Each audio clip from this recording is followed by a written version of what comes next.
Okay, folks, we're back.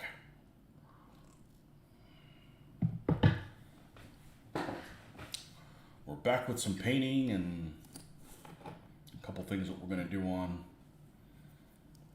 probably for about an hour and a half or so. Get this stuff out of the way. And we got the RSO airbrushed.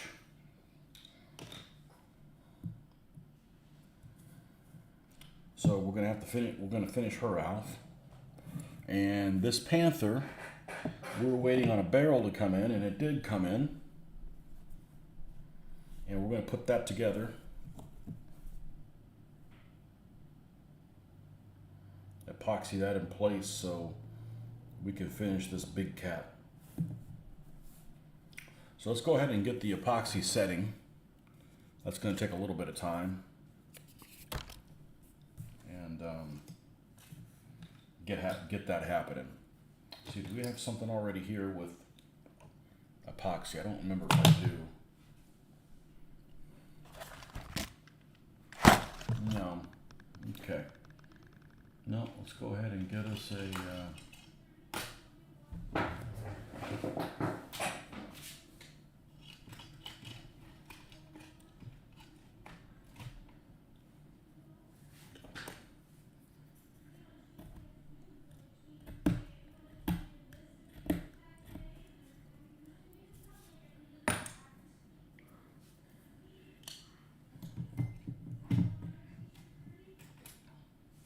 I think that's the only thing we need to put together. I don't think there's anything else that needs epoxy. We don't need this. It isn't attached to that just yet.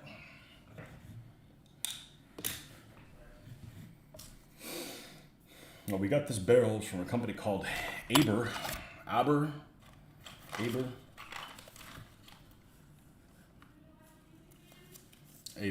from Poland, and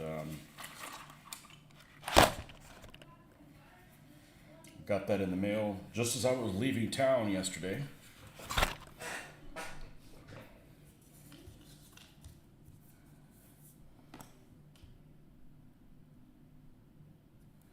Well, we don't need very much. We're just putting one gun barrel, and we've got the separate muzzle brake. It's aluminum and brass, I'm pretty sure.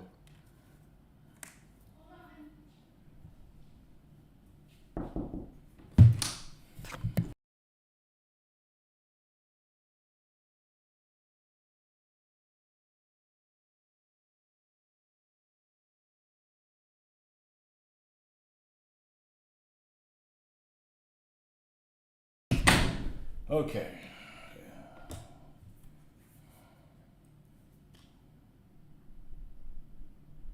And mix this up. And it wasn't a perfect fit. I actually had to trim some of the resin off because it wouldn't fit inside the other front of the turret fit in there, so we had to trim that out to make it kind of flush. But this resin is so brittle. It's incredibly brittle. It's also very old.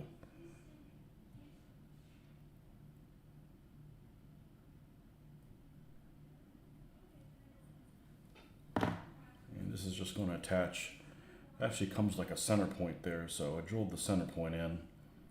I don't know if we're going to get a huge purchase on it, but let's get that in a little bit more. No, actually, that's not the issue at all. Yeah, it's pretty much flat on the front. We're going to need to drill this and then let it sit there for a little bit. Hey, Nordic, happy Easter to you too. Yeah, I got this panther barrel from a Polish company called Aber.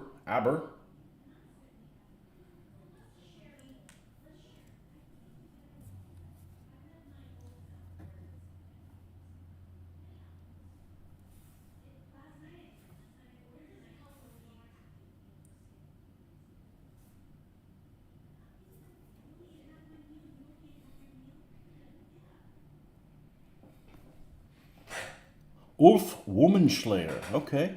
Hey T, I think you should be good to use those crosses from the other day. If you Google Panzerwald Balkenkreuz, you can see the translated directives, and they have it on the original sample. Okay, so you think I'm okay using the ones that have the black line around the end of it. Okay, that's excellent. Good. I like how they look. I just haven't seen them in any other drawings, you know. And actually, to be honest with you, I like those the best of all the ones that I have. All right, I don't want to put this on here and have a problem. So we're gonna do one of those things that I said that is a really handy tool, good Lord, to have. And this is this post-stick stuff, blue tack, white tack. I guess if the other one's blue tack, it's blue. This is white tack. Yeah. I was looking all this weekend so I actually made a couple of purchases, and they'll be coming in soon, hopefully. One of them is, I did decide to, on Friday, I believe it was on Friday, they were telling me about the, well, that's just grand for that. I just need to put this somewhere else. I'm actually, I have to wait for this to dry out a little bit more. But that should be fine wherever I put this. We'll put this out of the way. But I ended up getting the order in the KB1 and the KB2 set. And we'll see if those come in, if they actually have them in stock. And they were really expensive, $11 shipping for just 2 tanks. So I ordered the other 2 sets of KVs. So those will hopefully be good. Want to let you know, trading Noble Knight was completely painless, really easy. Definitely consider the other trades for them in the future. Okay, did you use their online sheet or? Okay, well I'm glad it was painless. I don't know that I've got really anything that they would want. The only thing I can think of that's of value that I don't really use is the whole Wings of War sets. But I took them all out of their packages and they're all together. So instead of being, I think they had like 4 or 5 different modules. Instead of them being in their individual boxes, I would have to go in and separate them out. But I don't know that I want to get rid of them. But I'm gonna wait for this to set a little bit more. Ooh, it's getting pretty close. We better get a move on. We better get a move on here. We should have a big week of hobbying this week coming up, starting on Tuesday. The girls are going to be gone, which means in order to keep myself from eating the entire house, I'm going to stay busy doing this kind of stuff with you guys. Is it straight across? It sure as hell is. All right, we're going to move this little, we're going to move this little scenario somewhere else. Move it over here.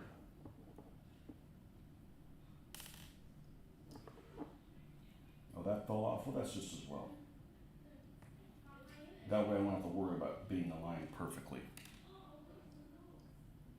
I read about this company called Aber, and it was either, okay, buy a separate barrel and do something with this tank, or don't get one, and I've got a tank that I did a really cool camouflage scheme on that I'm not going to be able to finish.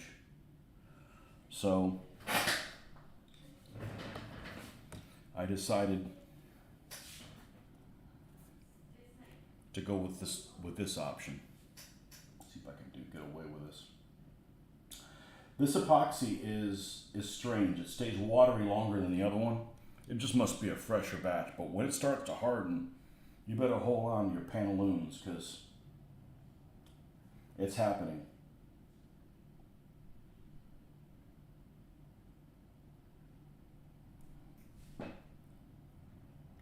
And this is a beautiful barrel.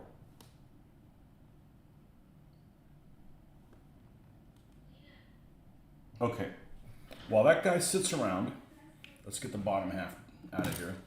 We're going to work on the Ugly Duckling, which is the RSO, and it is ugly. And the airbrush is behaving a lot better. The problem that I had with the airbrushes is this green I tested on something, and it looks good, and then I spray it on here, and it's not noticeable enough. So I had to go over it again with another one that's going to show up a little bit better. So we're going to go ahead and dry brush the Panzer yellow on it to blend all that up a little bit and bring it up in color, and then highlight some stuff, and then we will do the tires and such. The items on their site have a trade-in. This option to get a quote, you just need to describe the items as best as possible, and then they get you a quote. Okay. Did you go? I assume you went with store credit. It seemed like they give you a better deal on store credit. They have enough different things that I don't mind getting credit. I'm just trying to think what I even have that they would want.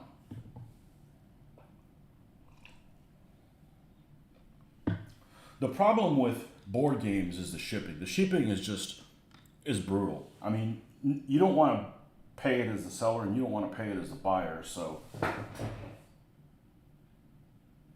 I actually looked at somebody that was selling some stuff in Australia, and their shipping was $45 Australian, which is like $30 US. So that's just like dumb.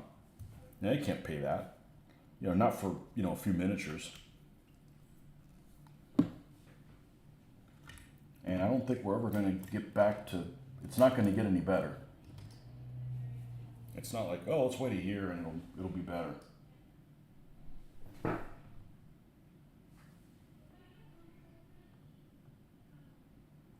and nobody wants to pay for shipping. I work in logistics and nobody wants to pay for that. Hide it in the price. Yes, it did. You get more with store credit. They sell so much. It's a good investment in store credit. Yeah, they pay for their shipping. You just need a box. Do they supply a box? No, they don't, do they? I might look into it. Except I hate going to the post office. Maybe I'll send the wife there. I avoid the post office. Like if there was a wanted poster in there, it has me all over it. I detest going in there. It's just an unhappy place, and it's really, the reality is it's the hours that they have. Their hours are so non-working person friendly that if I have to go there, I got to go during my lunch hour, and that's like work during your lunch hour. So I really do not want to get into that.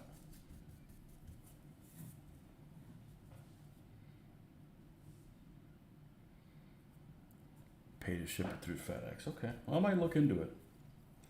It doesn't cost me anything, I guess, to say, hey, how much for these things, and then I can decide whether or not I want to actually do it.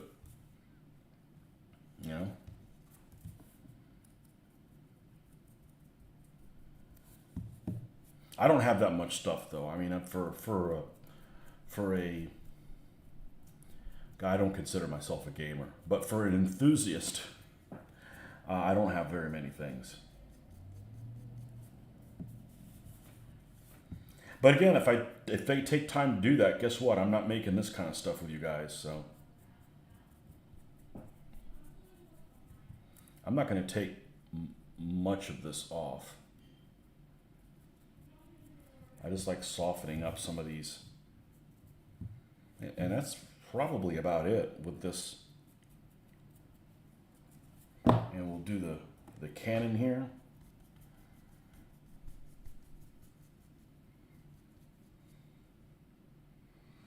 Yeah. Have you bought the stuff that you got the credit for yet?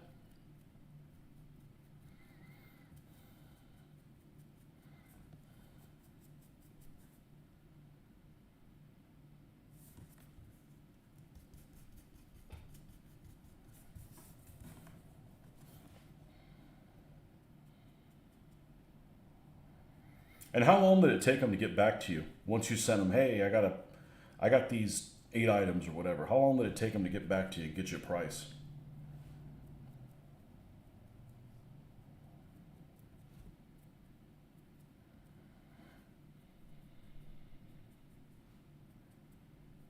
Books. I wish there was a place that did that with books.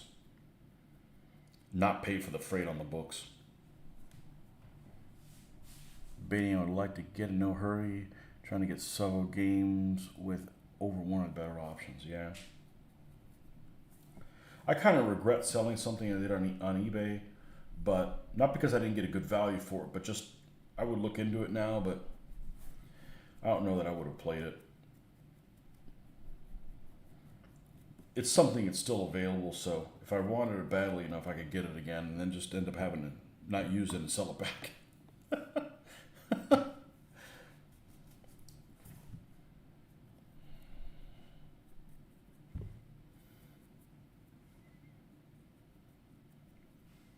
Okay, I think that's about it. We don't just need to soften this thing up. Let's put this back. Let's get this lighter color. How are we doing on the barrel? Okay.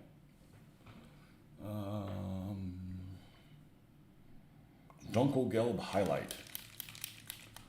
They got back to you in about 2 days. That's pretty good. How many items did you send them?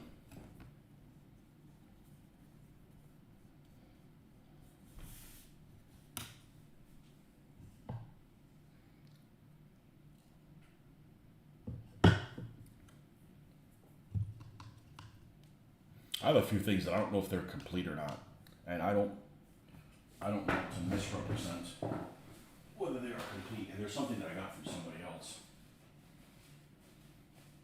From somebody else, yeah. So.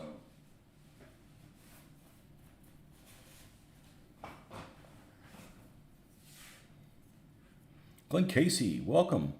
2 items. It took them 1 day for each item.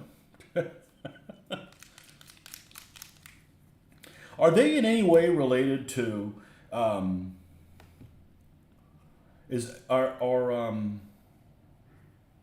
was the name of the company? Are they related to the Last Square at all? Can't remember at all. Who is it? I may have ordered from them. Noble Knight. Is Noble Knight related to the Last Square? Because they're both in Madison, Wisconsin. I mean, they just find that very strange that they both would have a presence there. The Last Square, of course, had they were importer of many things that I liked.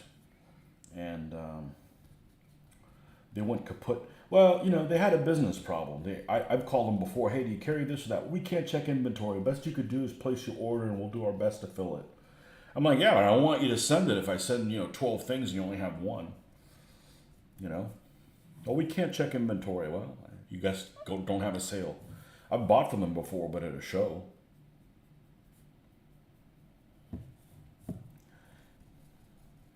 So it's one thing if you're being an asshole, but you can't alienate people that are in this hobby because there's just not enough of us.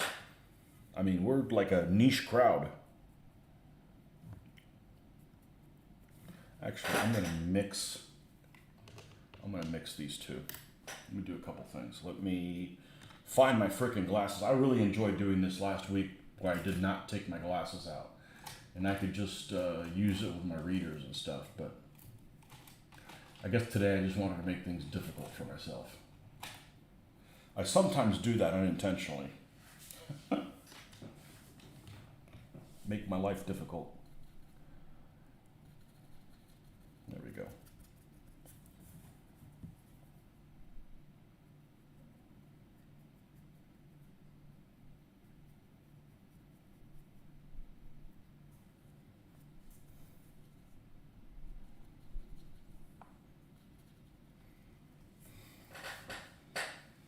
Hey Clay, happy Easter. Did you link posted from Oz Armor site get through? They have one of those RSO ugly ducklings in the queue for restoration. No, I didn't see that. Well, maybe you should send them my link. Maybe I'll give them some ideas for a paint scheme. Some of those things that end up in museums are sometimes get painted the wrong color and stuff like that. This is an ugly vehicle. It's going to end up, being fine, but it really is an ugly vehicle. And again, I only got this. I didn't even get this particular item for this. This was just part of the eBay sale. And it was kind of empowering that I was able to kind of put it together even with several of the pieces missing.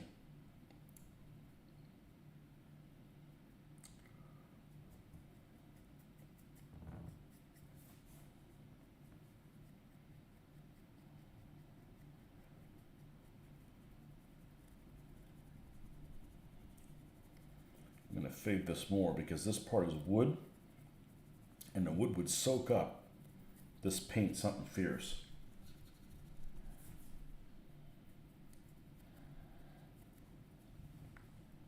Well, that's my story anyways.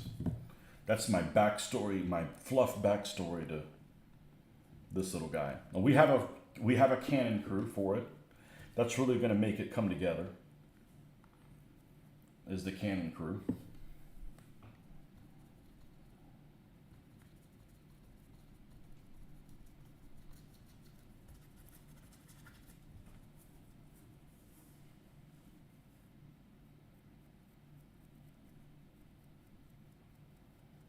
There we go.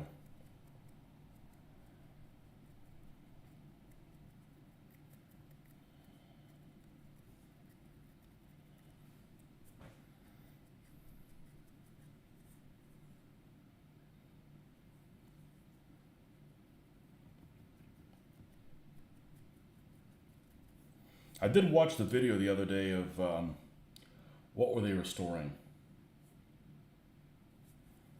in that museum in Australia.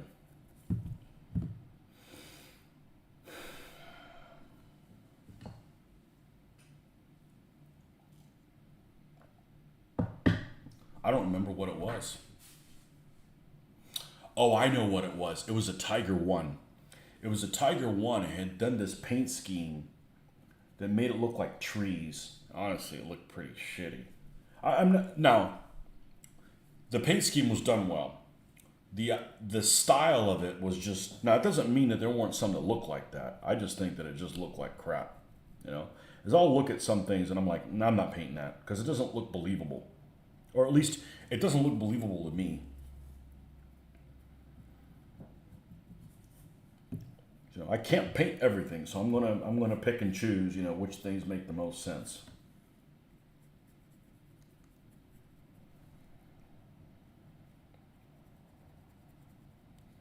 Yeah, let's fade this a little bit here.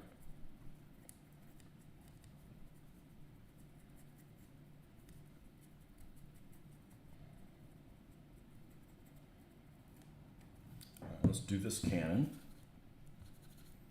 And then we'll do some scratches.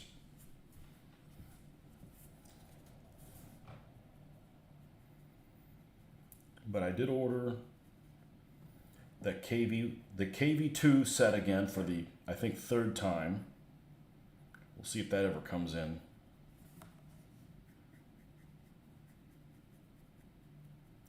But I couldn't just order the two. I couldn't pay $11 shipping for two vehicles. For one pack that comes with two vehicles, so.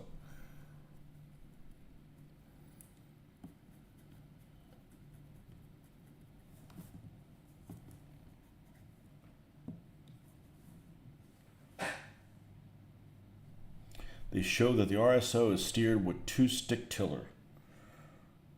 Yeah, well, mine has one. I wasn't gonna go in there and make it. That's just so, it's gonna get mostly covered up by a crewman anyways. Yeah, I've seen several pictures. It's, you know, like this kind of thing, but I have limited space in there to put that.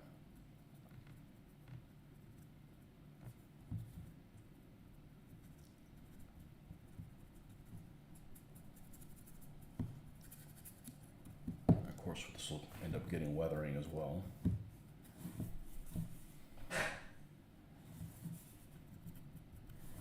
All right, let's do some scratches in here. That's something this one's the one I particularly like to use. Oh, not that one. Sorry, I didn't see the end of it. This one. This one is has already been abused. Some. Put some of that. The lighter color, which is here.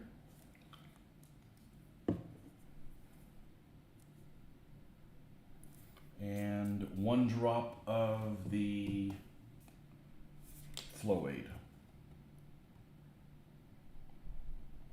I don't pull out the whole wet palette just for this.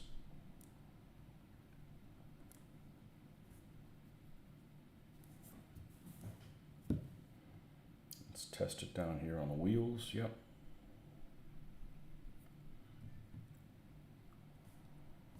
A little bit lighter than that.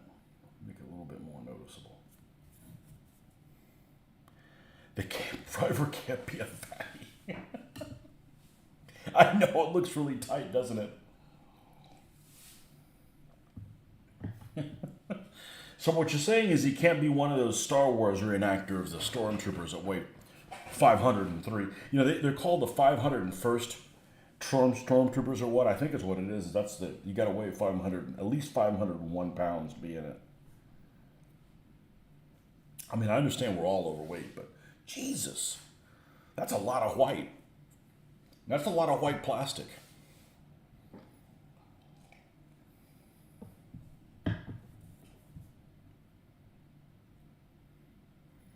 I'm good for about another hour. I think the daughter and I are going to watch the latest Mandalorian. We haven't seen it yet. And I don't have any high expectations for it because it's got cameos by people that shouldn't even be in it, but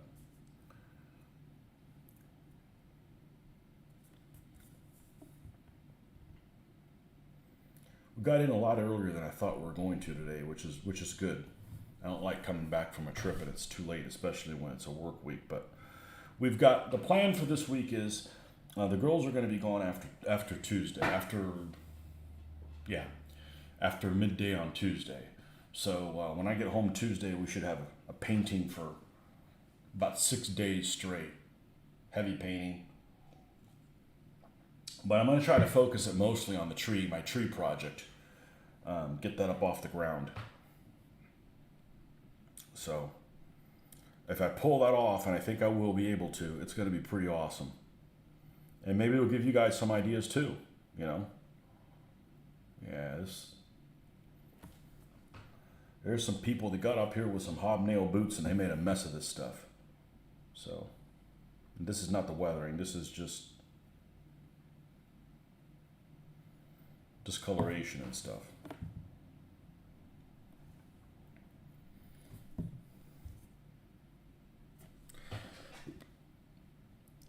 Really disappointed Mandalorian season 3. There were where was the shell storage? Different vehicle? I think it was on a different vehicle, to be honest with you. This would go good with another RSO carrying it or a Maltier. I've got some Maltiers to go with it. Looks like it's about to roll over. Yeah.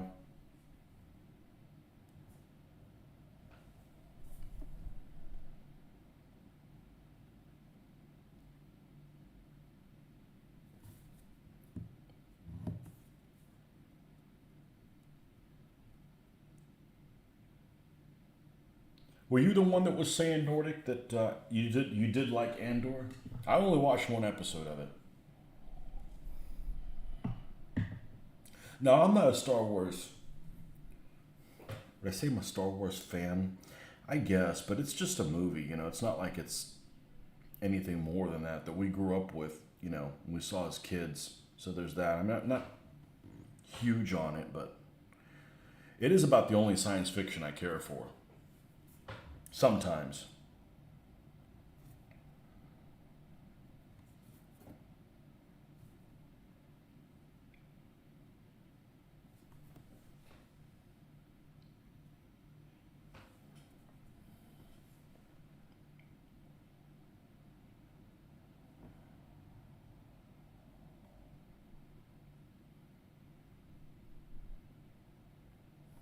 I know they made a big deal several years back when they were going to make that Star Wars hotel here at Disney. And then they did it, finally, and it was all based on the new movies.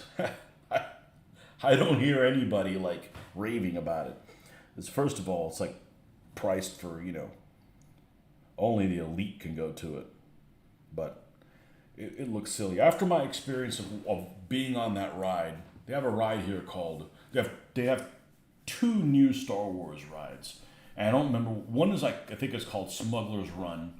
And that you get in it and you're basically like in the cockpit of the Millennium Falcon. It's pretty cool.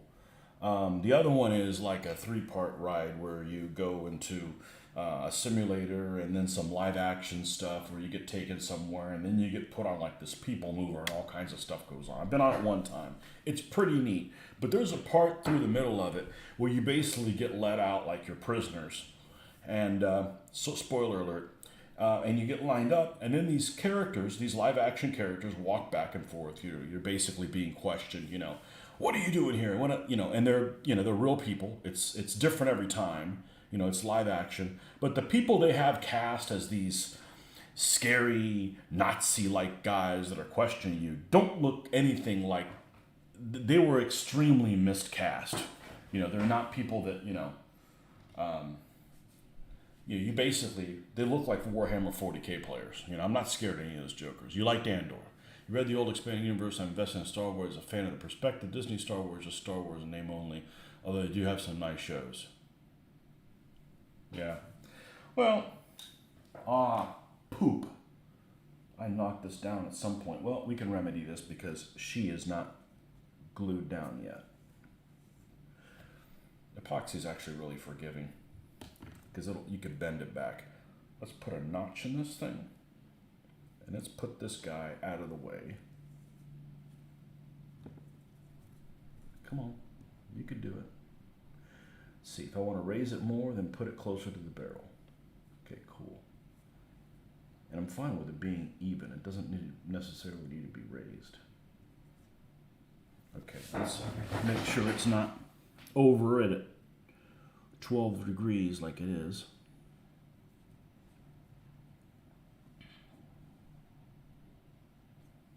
A little bit lower and we'll be good. So, it was one of those, we got to have some people in there. I'm sorry, but some people just don't fit the cast, I mean, you don't want to, if you're making a Holocaust movie, right, and you're going to cast all the German guards, and they all look like Sergeant Schultz. Not very menacing, just saying. Okay, good night, Clay. Thanks for coming by.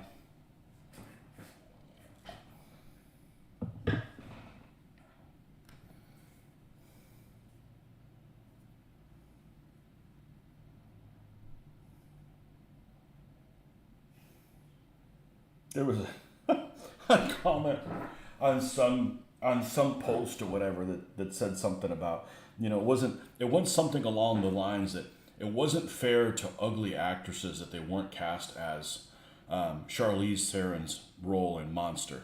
It's not fair that somebody that was attractive was made to look ugly when the ugly actresses didn't get enough work. And it was just something along those lines. It was just hilarious. But I really wish that there was more programming with, they like getting these high-profile actors and like, people will watch it if high-profile actors in it. And I would rather watch it if it was people I don't know. Like, I love foreign films because you'll see people you don't know. I watched that Narvik movie recently. I think it's on Netflix. And, was it the best movie in the world? No. Was it worth watching once? Absolutely. And actually, the action sequences is actually the worst part of the movie. I think the actual movie was just fine. Would have been fine without any action sequences. But, it was watchable, and didn't know who any of these people were. They were all Norwegians. I'm not up in... They might be famous in Norway, but I didn't know who the hell they were. But I thought it was decent. I am a fan of using no-name people. You know what? They also work a lot cheaper. So from a business standpoint, that makes more sense too, but...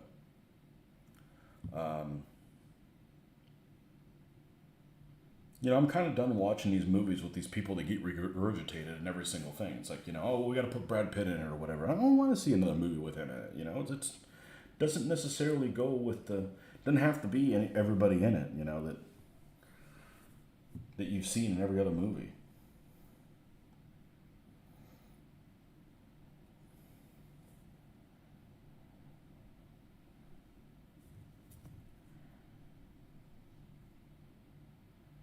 So we'll do the rubber wheels afterwards. Oh, we definitely have to put some here. If there's any place that's going to get scratched and scuffed, it's going to be here where the crew is just moving around this thing.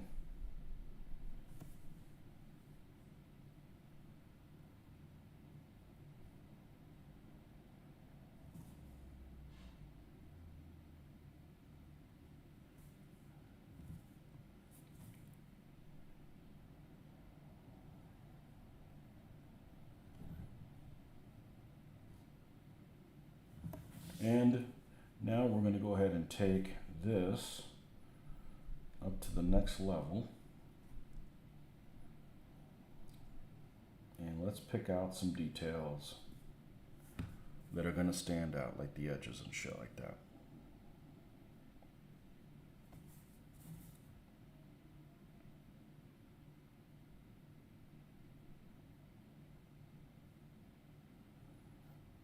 The stuff that'll stand out at, you know, being viewed 3 feet away.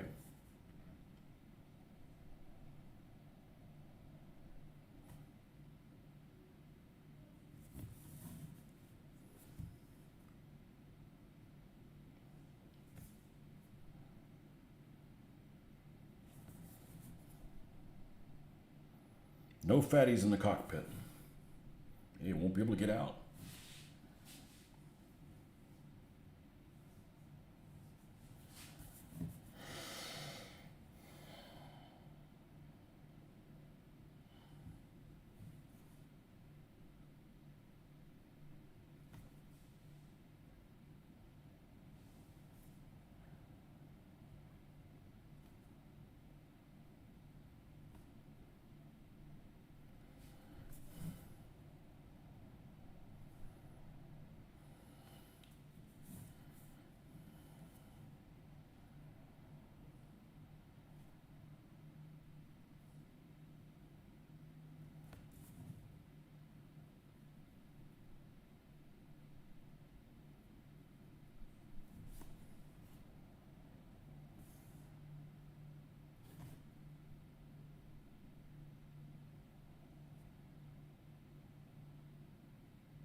And I'm going to end up putting a little cross on there somehow.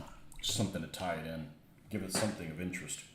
Now I'm pretty sure this is a plate back here that's white with some, like a license plate. So I could see that being the case here shortly. Let's go ahead and take this off. Now we will go ahead and get the wet palette out. Let's make sure this turret's still okay. It is.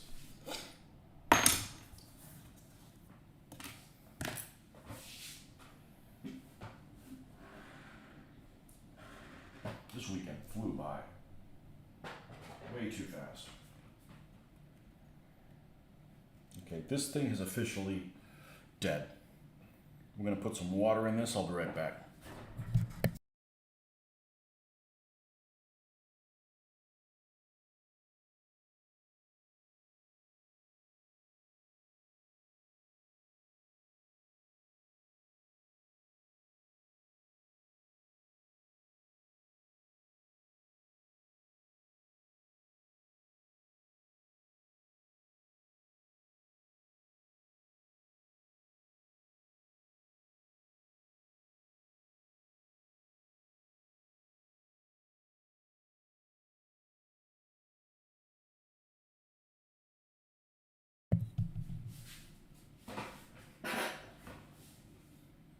It's dead, Jim. Yep.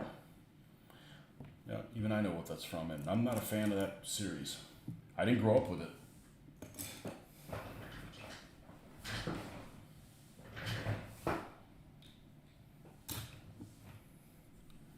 Didn't grow up with it, and don't really care for science fiction. It's not really my thing.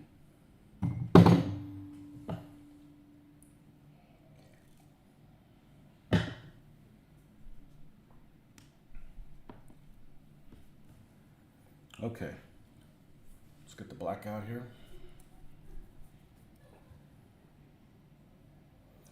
Of the original Star Trek, I've only seen an episode 3 times.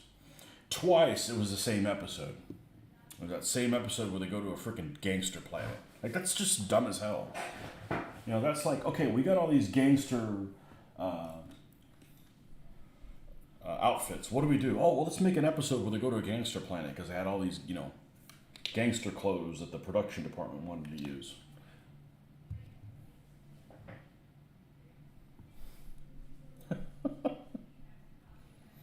Seems silly to me.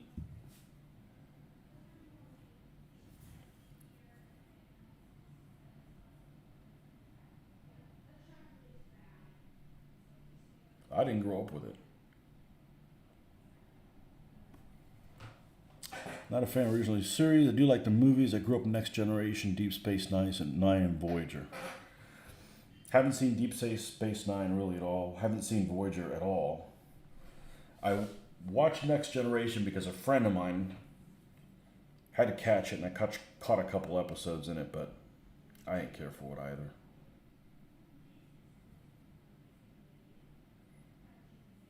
I preferred, what was the other one that he liked to watch? Babylon 5. I like Babylon 5 better.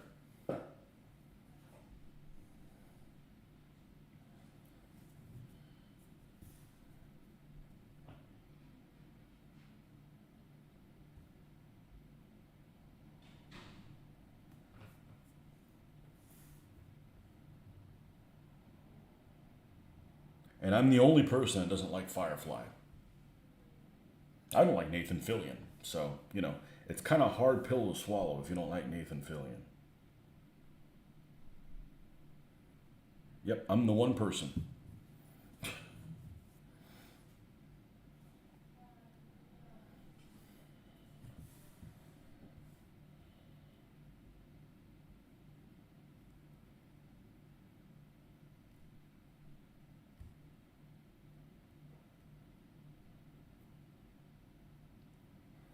All right, I'm going to have to get kind of creative getting in here.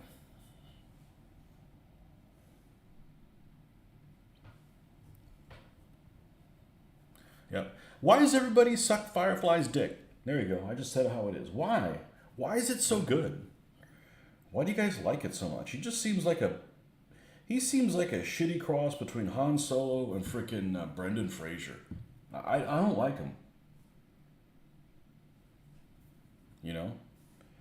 I mean, that Brazilian girl's the prostitute. She's, worth watching, but that can't carry the whole show. You're a Babylon 5 Firefly man myself. Yeah. I like Babylon 5.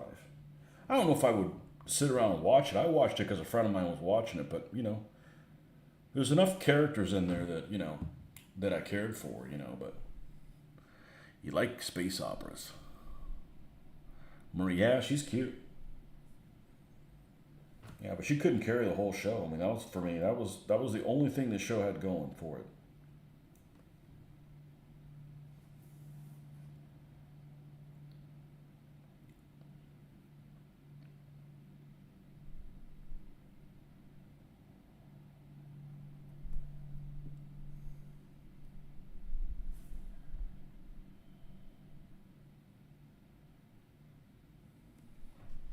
Jeffrey Smith, good lord, it's not that late. You made some interesting comments. You posted on the videos. I forgot what it was. Well, I try to answer all the stuff that was on there, but God, there was something you made a comment about that I'm like, if I see him on, and I figured you'd be on Saturday. Let me look at the comments because there's something I wanted, not to pick a fight with you. It was something I actually probably agreed with you. It was something that was a good talking point. Let me go. This should be easy to find. Comments and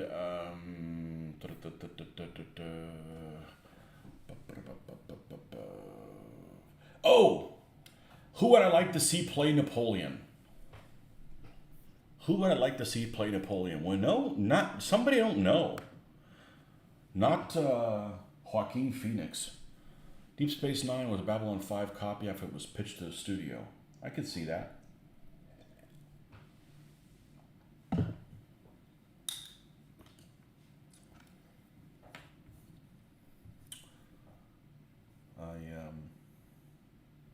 Oh, and you made a comment about your digital subscription to War Games Illustrated. I guess all the war game companies have that. I like the one that for War Game Soldiers and Strategy, I can go in there, like, okay, I like this article. Let me buy this issue. It's only like $5 or whatever. And then you have it on your phone. You don't have a magazine that gets destroyed. You can bring with it all time. And you don't subscribe to every episode because sometimes there'll be like several ones like, all about the American Civil War. Like, well, that would be a waste for me. Do you subscribe to all three, meaning Miniature War Games, War Games Illustrated, and War Games Soldier and Strategy? And which one's your favorite and why? I don't know much about miniature war games at all. I used to have several copies, hand me downs, of War Games Illustrated. And I like this War Games Soldiers and Strategy more than any of the other ones, but I haven't seen the other ones in some time. So it may be a case that the other ones are a lot better in their and their in what they provide now than a long time ago. It seemed like I liked War Games Illustrated plenty good. It just seemed like some of their issues were just kind of short. Like, just seemed like they could have given me a little bit more, but they were kind of cool. They had some articles in there about rules and, I had 5 or 6 of them, and I don't know what, I don't think I would have thrown them away. There was, the art that was in them was good enough, or, the painted miniatures that was in them was good enough.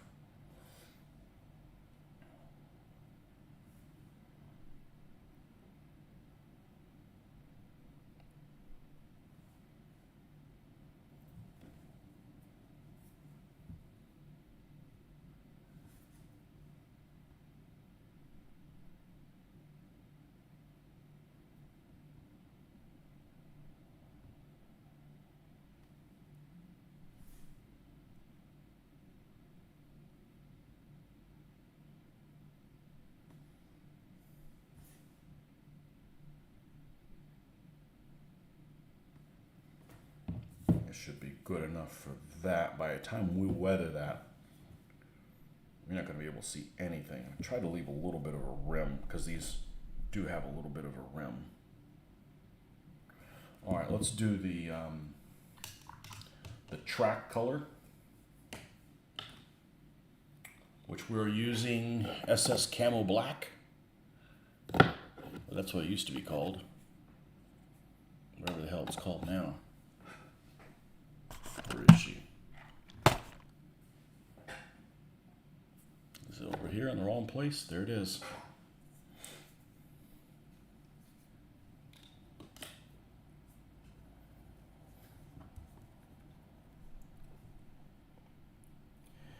If I'm going to see something on Napoleon, one of the things that has to be in it is they got to show why Napoleon was a good as general as he was. I mean, they got to show, even if it's done at a basic level, they should explain that to the audience why, why he was successful. A lot of those things, I'm sure it'll show that he's a megalomaniac, and that's about it. Well, there's lots of people that are megalomaniacs, and they didn't take on all of Europe multiple times.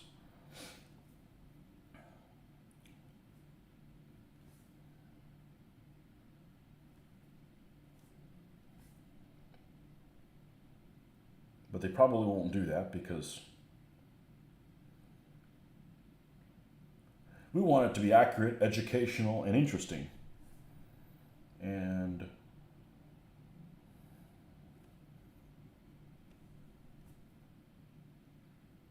I swear they sometimes don't know how to make it educational. That just doesn't make any sense for them, Napoleon had the benefit of going up against lesser generals who failed to see his rather linear tactics. Yeah, I don't know much about him, to be honest with you. I mean, as far as tactic stuff like that. If you compare somebody like, the Blitzkrieg, guys that are in World War II generals and stuff like that compared to Napoleon, I don't know what Napoleon's doing on that type of a level, You have War Games Soldier and Strategy, War Games Digital subscription. I buy physical War Games Illustrated when they have free UK only sprues. As I've collected miniature war games from issue 1, I have a physical subscription. Okay, cool. Man, you got a lot of them then. The only thing I have against physical copies of magazines is I value the conditions of books and things like that a lot. I am someone who never wrote in books. I'm really careful with them, or I think I'm very careful with them, and I can't stand them being destroyed or something like that. I'm really anal retentive when it comes to that. And magazines are not very durable sometimes, and I like the idea of it being digital, and I can't tear it up. You know, um, well, that's just me. I just I don't I don't write in books. There's a back in the late '80s when I used to go to the University of Florida libraries to research um, books for my naval wargaming and get scenarios and stuff like that, because that's what we were doing at the time. I'd ride my bike over there and I'd pick up books that were, naval war in the Mediterranean or whatever. And there's incorrect stuff in those books. And there was this guy, well, I assume it's a guy, that would write notes because I recognized his handwriting. He had a very particular handwriting, and it was very neatly done. And he would, he'd put like an asterisk down the bottom. It's like, no, this was actually such and such a ship. He'd always like correct it or whatever.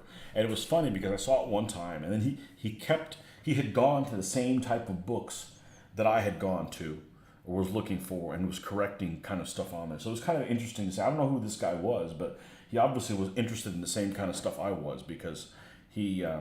I would run across him several times, but even though he was writing in the book, he was doing it very neatly, and but I never write in books. It just I don't like the pages being dog-eared. I don't that kind of stuff. The War Games Illustrated subscription gives you access to their back issues. I would lose that access if I stopped. Yeah. Yeah, I thought about doing it for War Game Soldiers and Strategy, to do a digital one. But I'd feel like I'd have to drop Audible. I can't have everything, or I don't want to have everything. So, and then the problem with dropping Audible is I got to use my credit. If you cancel your Audible subscription, you lose your credits, right? You don't lose the stuff that you've chosen, but you lose the credits. So I got to take my 7 or 8 credits and like decide now what books I want to download. And by the time I get around to them, which may be 8 months from now, not change my mind on what it is that I want to do at the time. And I don't want to put that kind of pressure on me. So I kind of chose the middle ground and went through the War Game Soldiers and Strategies article list and saw which ones had things that were interested me. And I got one, first of all. I figured, okay, I could take a $5. I can get my $5 worth. And the nice thing is I get it immediately. I don't have to wait for it in the mail. Or it is an old issue that has already been out for a while. It wasn't super old. I think it's only a couple years old or something like that. But it's new to me, and I can get it immediately. So I'm a big fan of digital stuff because of that. Now, some publishers may not be a fan of that, because I'm sure that evil people can go and replicate it and put it on the internet, and now they get no revenue from it. But I like digital stuff because I could have it immediately, and I have access to it anywhere, everywhere. So I am a fan of it. You only pass on magazines once I've read them, but sometimes keep the articles will be useful in display file. Yeah, so much of them is devoted to advertising in scales and periods that I'm not interested in. And the newsstand at the bookstore, at like this store that we have here in the U.S. called Books A Million, they have tons of magazines, and between history, they got World War II magazine, all this kind of stuff. Most of them have articles that either have pictures that have been regurgitated over and over a million times, or they're so vaguely written to the point that they don't offer anything new to myself. So generally, I don't know who would subscribe to them other than somebody who's just has a passing interest in a subject, but The newsstand price on a lot of those things is like really expensive. It's like freaking $8 for a magazine. I think the War Game Soldiers and Strategy was like $11 or $12. So I came close to buying one when I was in the bookstore about 2 months ago. And then I'm like, oh, it's available digitally. And then I'm like, oh, I can get back issues. Well, let me look at the articles. And the one I particularly got was very World War II centric. And it had some pretty cool scenarios in it. And of course, beautiful work done by, the people that submit stuff on there. Yeah. Is Wargame Soldiers and Strategy the only one that has that method, Jeffrey? Are they the only ones that do that?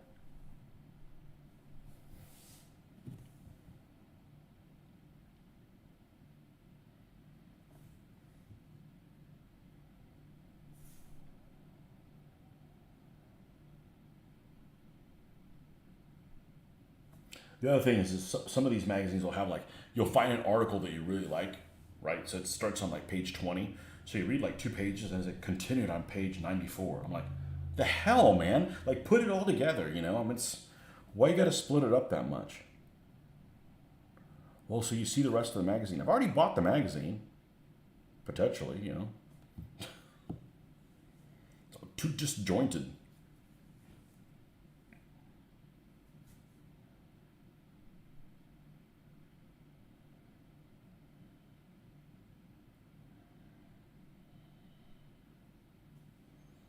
As far as you know, they're the only ones. Okay.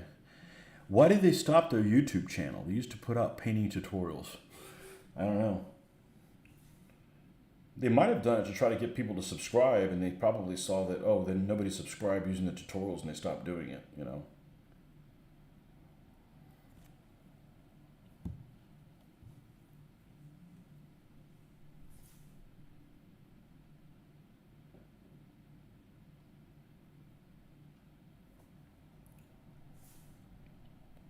I had somebody that contacted me a little while ago say, hey, I'm starting a magazine. You mind doing some articles for it? And I'm like, I don't like to write. I really don't like to write. I do not mind doing this. I don't mind giving away all of my secrets to anybody willing to listen. Empowering others. I don't feel like I should be punished by having to write an article. Doesn't mean I can't write. I just find it, it's just annoying. It's the part that I don't like to do. I would have done more school if I liked to write, I would have gotten a master's degree if I was into writing, But I don't have a blog spot. I used to, and it was Blogger is impossible to deal with. It is just so frustrating. But WordPress isn't. But it creates a lot of work that I look at the numbers, and not that many people visit the WordPress site. And it involves a lot of writing that I don't really care for. So, if I'm going to promote what I do and give back to the hobby, so to speak, and giving people ideas of, how I did accomplish certain tasks, I'd rather do it through Facebook. It's really easy to do from my phone. I can do some writing, but it is not writing intensive. And, and it's easy to share. Now, I understand some people don't get into Facebook, but, that's on you.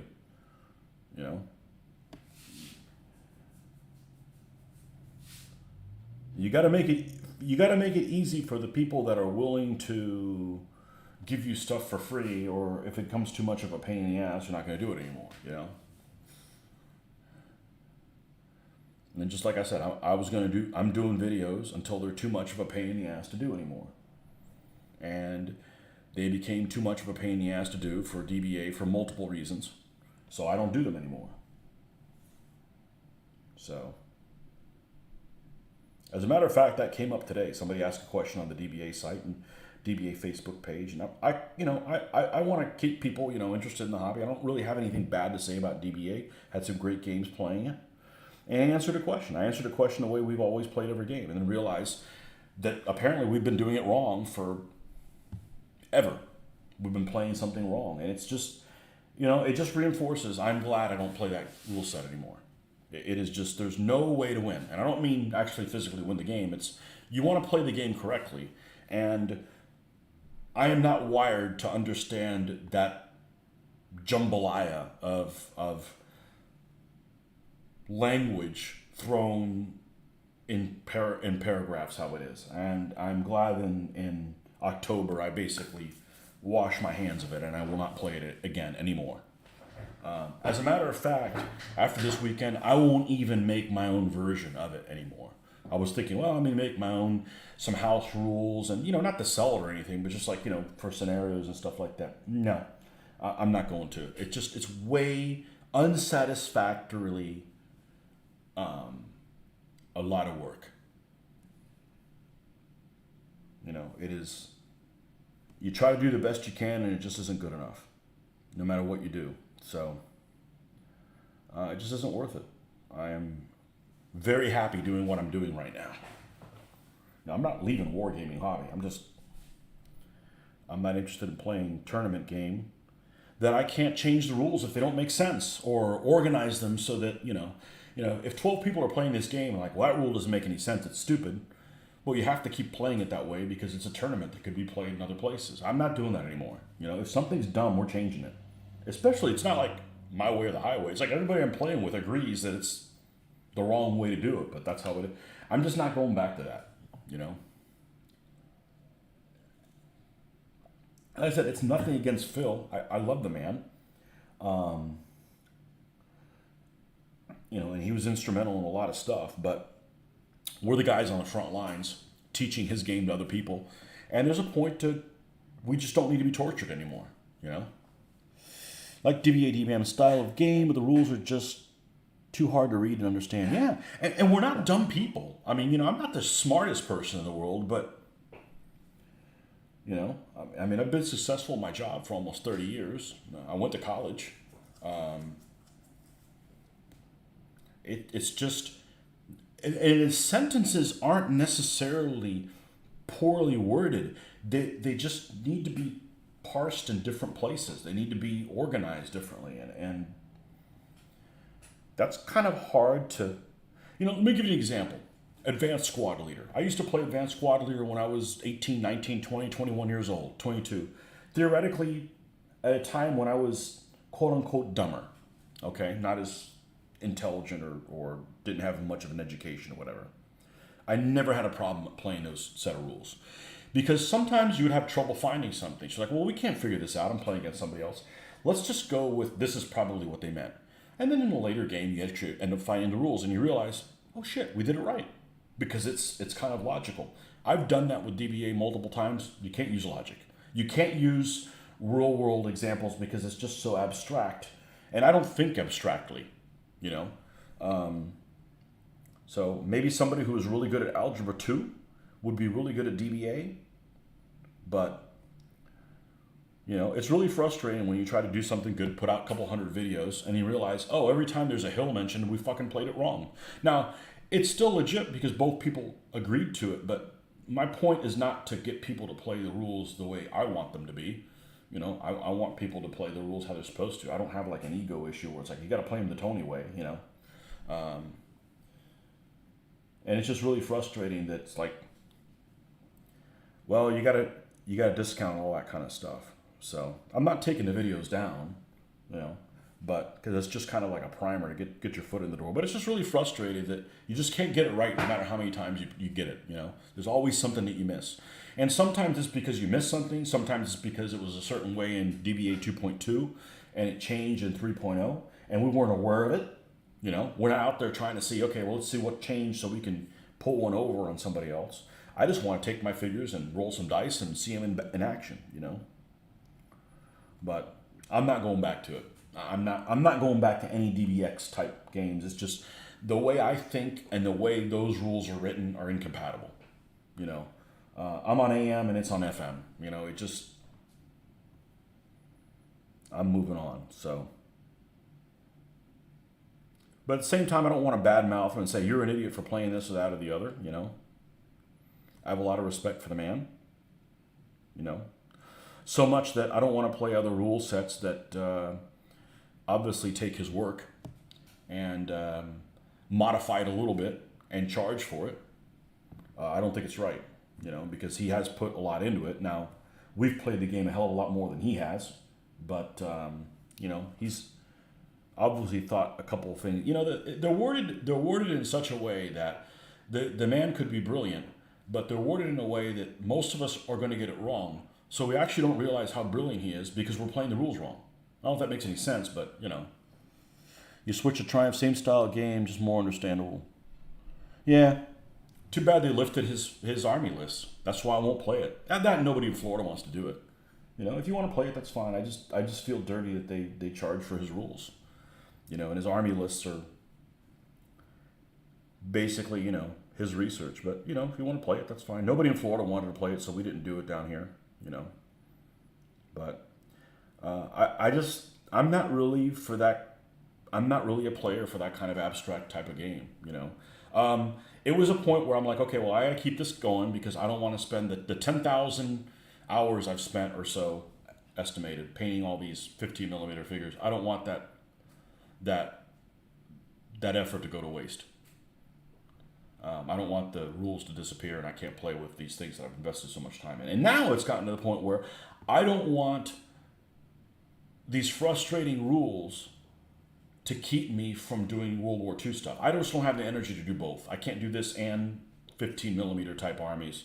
So if I'm doing those, I can't do this, And I've not done this for almost 20 years. So it's time to. I don't care if I play with them again. I'm not going to sell them, I'm very proud of how they turned out and everything. But doing that is keeping me from doing this. So, but. And there's not a world community or there's not a national community here in the United States that wants to play that rule set.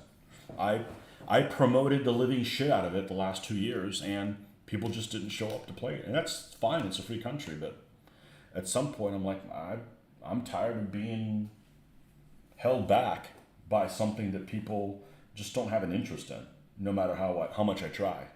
And remember, there's no money in it for me. It's not. I don't believe in doing hobby stuff for the money.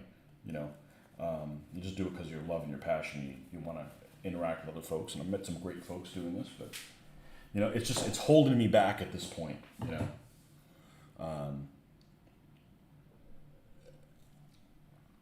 Just doing a lot of coordinating and stuff like that, and there's no way to get more than 12 or 14 people to play the game at one time, which it's fine, but one guy has a wedding, one guy can't make it for something else. Now you got 6 people in the game, and it's kind of like, okay, it could be so much better than just having 6 people play the game. And same thing when Historicon, Triumph had 3 times more people playing it than they had DBA, but I don't think they had more than like 11 or 12 people in a single game. Because just people are nomadic. They'll come in, they'll play something like, oh, that's cool. Oh yeah, we buy all these armies, and then they're like, they move on to something else, move to Flames of War. So like basically at last Historicon, the only thing that really had any amount of people playing was Art de la Guerre, and anyhow. So it is what it is. I learned some valuable things along the way. My painting got a hell of a lot better. I don't regret really not doing this for 20 years because I do a lot better job now than I did 20 years ago. So this stuff looks better now than had I done it 20 years ago. So it's all good. I met some great people along the way, that play other rule sets. No harm, no foul. If you're interested in playing something else, that's cool, I'm not trying to convert anybody. All right, so this guy's got potentially a cushion. We're just going to go with standard leather color for the cushion, just so it stands out a little bit. Even though there's going to be somebody who's going to be sitting in there, Leather brown. Yeah, sure, leather brown. Why not?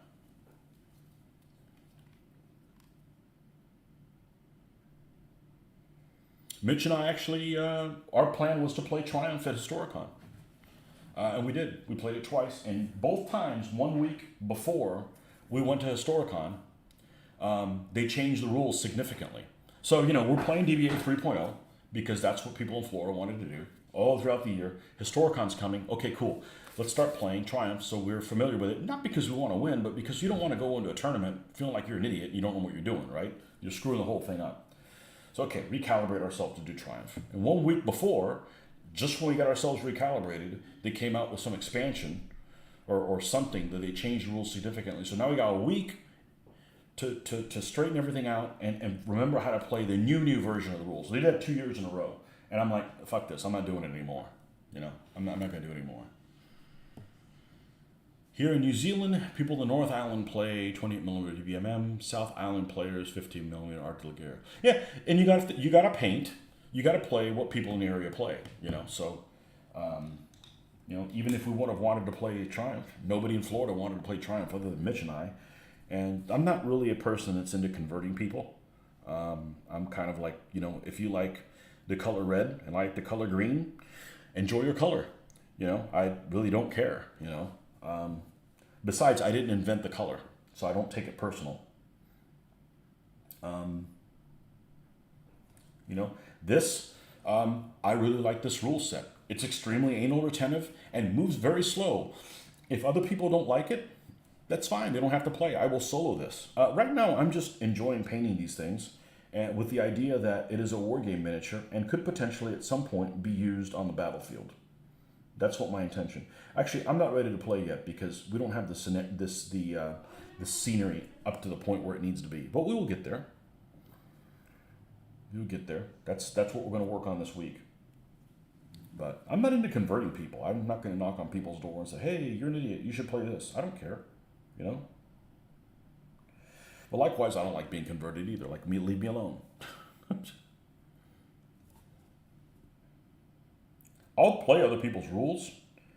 I just don't want to scour through the rule book trying to figure out what the rules mean. I'm done with that.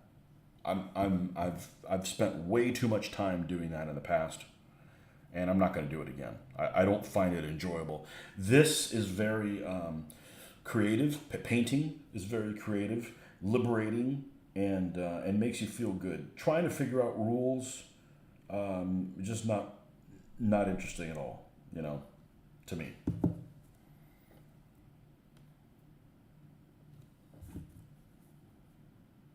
But you do have to kind of play. You have to take other people in consideration if that's important to you, you know. You've been using Phil Barker's rules since 6th edition. I remember the joy of DBA 1.0 coming out as a simpler, still written in Barkerese, but simpler. Yeah.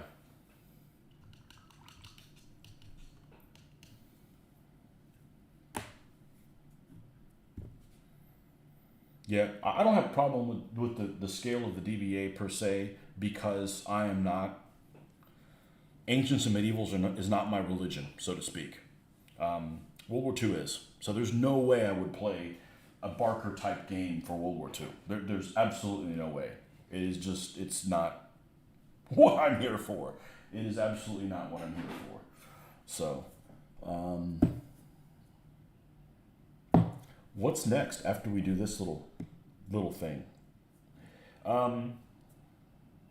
Let me look at some pictures. I'm pretty sure this little box back here is white. So we're gonna let me see if I can find a picture of it. I believe that it makes sense. It always had like this little license plate on the back. So let me see if I can put RSO color picture. RSO pack color picture.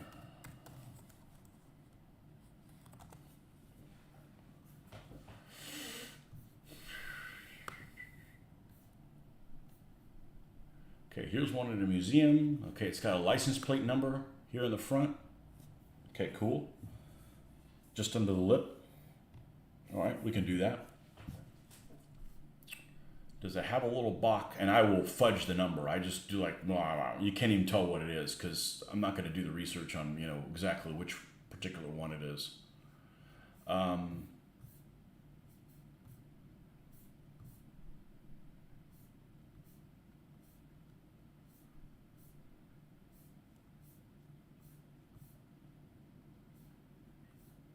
I bet if the actual RSO had it, it would be on there as well. And the only reason I have the back facing up is because in order to make it face down, I would have had to convert this piece. And I'm like, let's give it a little bit of interest there. And it's not going to interfere with the figures actually being on there. So that's why I kind of left it on there. I don't find something right off the bat. I'm going to paint that little thing white. I'm going to paint that little thing white and move on. Mortem et Gloriam. I would love to play Mortem et Gloriam, but I don't want to be the guy figuring out how to play the game. You know, I would like the game to be a little bit more complicated. I would like to play a game where English, everybody's knights or everybody's heavy foot aren't exactly the same. You know, I mean, I'm spending a lot of effort doing research on the heraldry and stuff for these guys, and I want that to pay off in the actual game. So I think the game is a little too basic for my taste.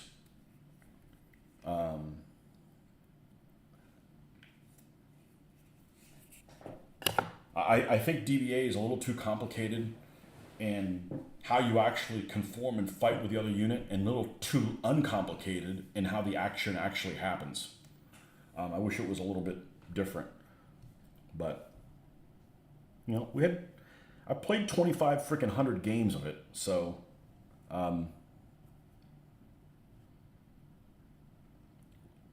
it's not like I didn't have a good time doing it. And I don't have anything bad to say about Phil. You make the rules however he wants. They're his rules, I would love to try Mortem et Gloriam, but I think the author came to Historicon last time for Mortem et Gloriam, and I'm like, okay, well, I'm going to pop over there and see if there's an example game or something like that. I think I saw him play the game with one person one time, and that was it. And that's just a shame, but wargamers sometimes are kind of cliquish, and it seemed like everybody showed up to play Art de la Guerre.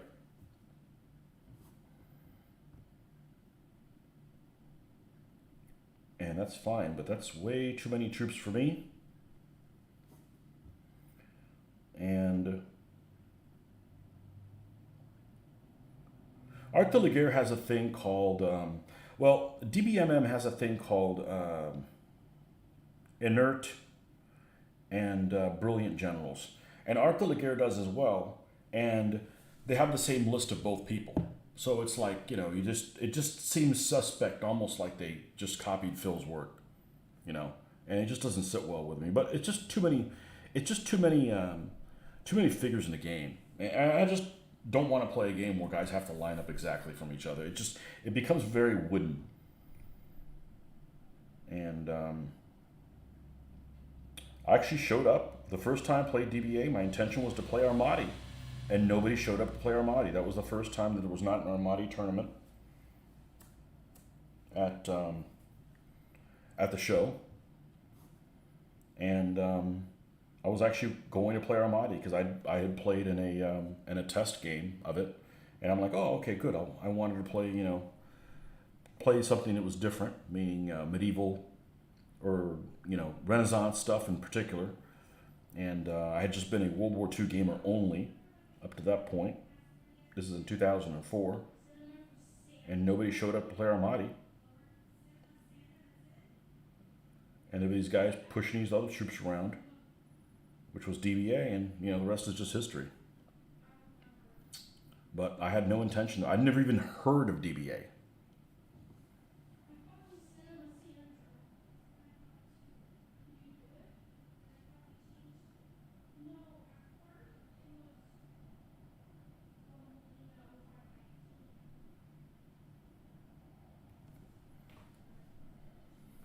Never even heard of it. But that's not my area of expertise.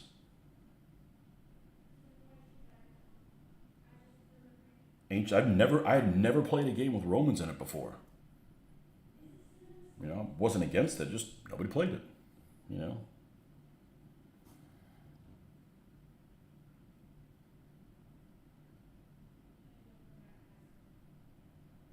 And I was already kind of tired of World War II from the standpoint of there wasn't anything available at the time that I was really interested in reading on the scale that I was interested in reading it at in World War II. And then, 20 years go by, and now there's all kinds of stuff that I'm interested that's available now that wasn't available before for multiple different reasons. And that's actually pretty cool. There's all kinds of things that we have access to digitally that we didn't have access to 20 years ago.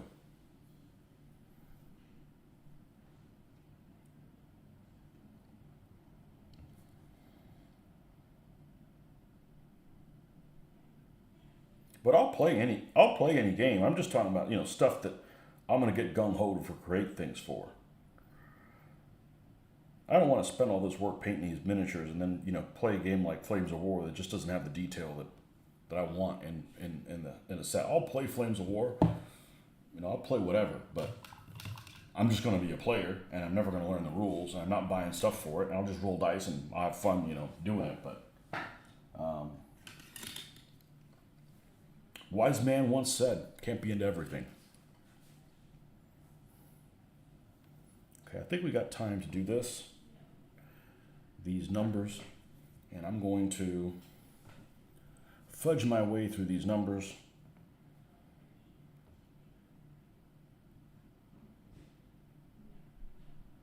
I'll put a WH on there for Wehrmacht, and we will fudge the rest of these numbers.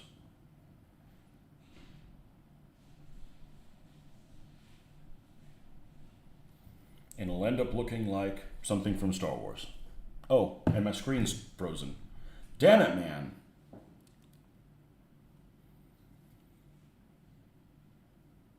Okay. Yeah, it'll end up looking like something from Star Wars. But it's going to get weathered over it anyways. I owe you royalties? Well, you should have done a credit check on me. My credit's no good.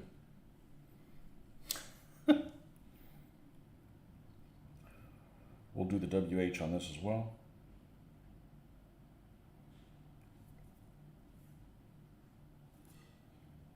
Could be worse. I could just take it and take credit for it. I said, oh, I used to say this, that, or the other.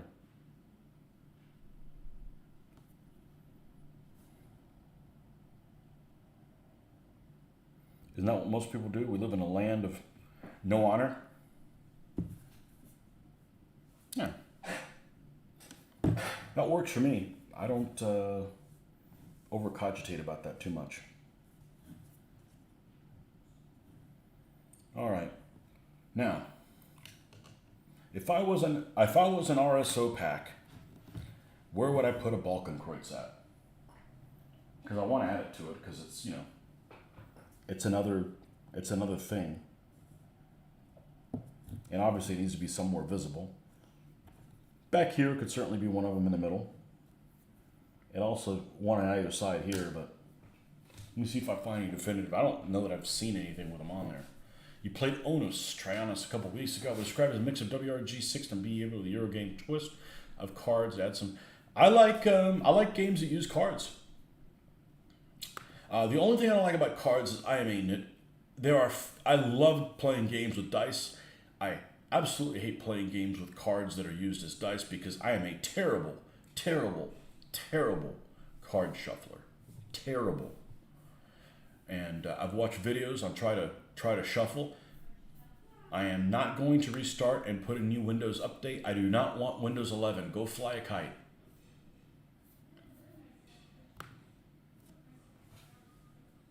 It might be that none of these actually had a Balkenkreuz on here.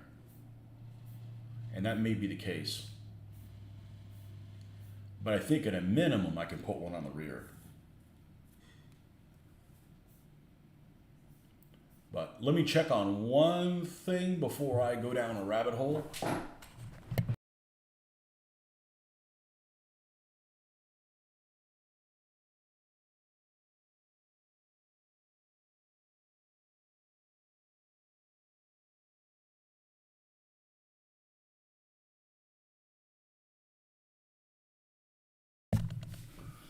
Okay, well, I'm going to go ahead and call it because it's getting to the point where it's close to the time that I promised to watch some TV viewing. So this is where we're at right here. We are going to have, let's see if we can get a better view of that.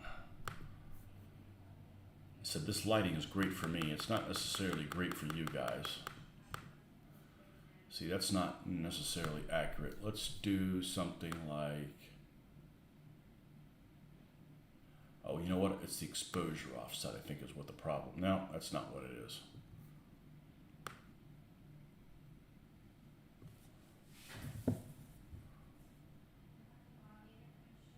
Yeah, so anyways, this is a very ugly vehicle in my opinion. But You still use dice. Cards can be played to affect your attack and defense roll. Card is drawn for each combat. Well, that sounds like a cool concept. So this is what this is looking at this point. I've got to put. I'm going to do a little bit of research and see if I can put a cross on here somewhere, just to give it a little bit of interest, because it's just kind of plain looking, you know. But we're going to have a little clown that's going to hide up here. That's going to ride up front. I'm probably going to make him removable, to be honest with you. Just something to give him just a little something. And we've got a gun crew here. We've got some battlefield, or these guys are actually probably when it was called Drew's Militia. Some Drew's Militia pack crew that, you know, they'll be able to just hang out up here and, you know, and look the part. But yeah, so anyhow, that's as far as we're going to get tonight, and we'll see you guys on. I don't know if I'll be on tomorrow night, but definitely from Tuesday on, for sure, we will be on. So thanks for coming by as always, folks, and we'll see you on the next one. Bye-bye.